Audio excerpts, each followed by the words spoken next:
Okay, here we are at the 3DWebWorldz library, public library. And it is public because anybody is welcome to come in, and all they have to do is go to a particular web page and come in. They don't have to register, just as you don't have to register to come into your library. They don't have to do anything except follow the links to get into the library. And we actually even have a direct link at mybookworld3d.com. Okay, we'll put that in the blog article. We have a direct link, Yeah.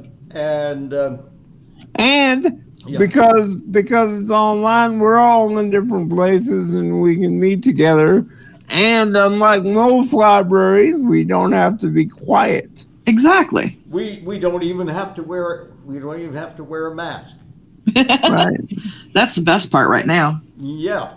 So we are it's entirely safe because we cannot transmit COVID over the internet, and we're going to talk about the resources of the library with Miss Brenda, who is the head librarian here at 3DWebWorldz. And so I'm going to let Brenda tell us a little bit about the library project and who are your target audiences. Okay, well, it's a labor of love. I'm a writer and have loved to read my whole life. So this was something that we took on. Miss Evie has helped a lot because she's been the developer and builder. Uh-huh. But our target audience originally is teachers and homeschooling teachers, but also anybody that enjoys reading, because it's a good place to easily get access to all these books. You can browse just like library shelves. You can read them in World. And also we cater to writers too, because we have a very strong writers group here on WebWorldz. Oh yes, and we would welcome writers to come in and talk with us. We have meetings about the writers groups, and not just homeschoolers perhaps, but also pod schoolers, because yes, both of those groups are functioning without a library. That even I hope even an elementary school has somewhere that's available for students that stocks the appropriate age relevant material. Well, and the thing is, right now though, even the regular school libraries, a lot of them are closed because of COVID. So you don't even have access to that. So the teachers that are teaching virtually, it's a good resource. Yes. So if any kind of teaching virtually would be appropriate.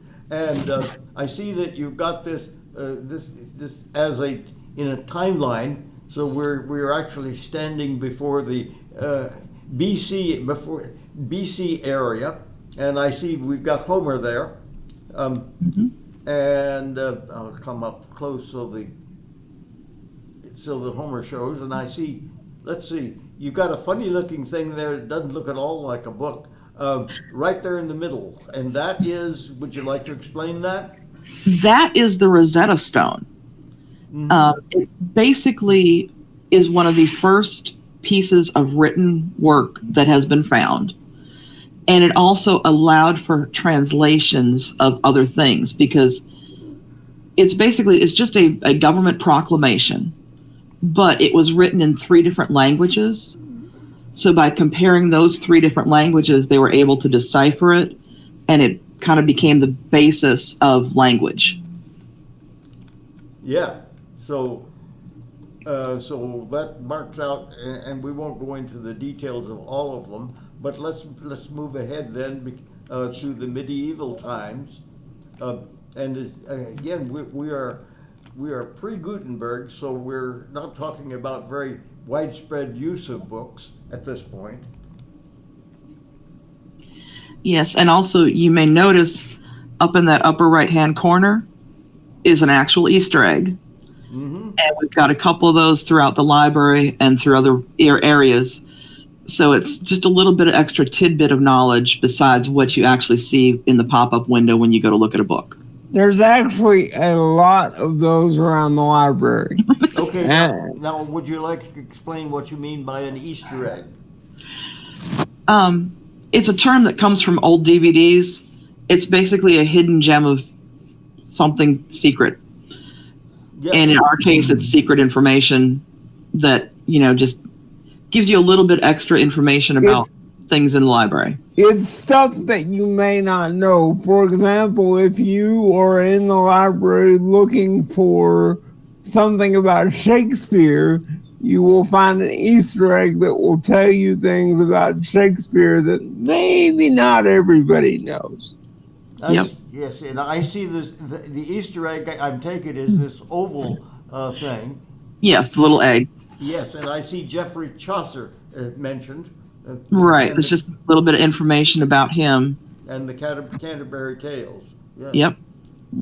All right. And then we have one over here also. Well, no, let's don't go over here yet.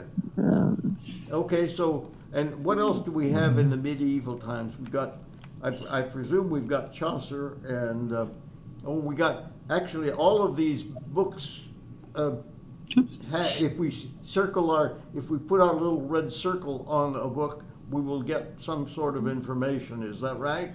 Yes, you get information about the book and a Read Now link, which takes you directly to Gutenberg's site, so you can actually read the book on site. And the Gutenberg site is a collection of free reading material. Most of the published reading material that is available without copyright. Is that right? Correct. It's all works that are in the public domain. Most of them because copyright has expired.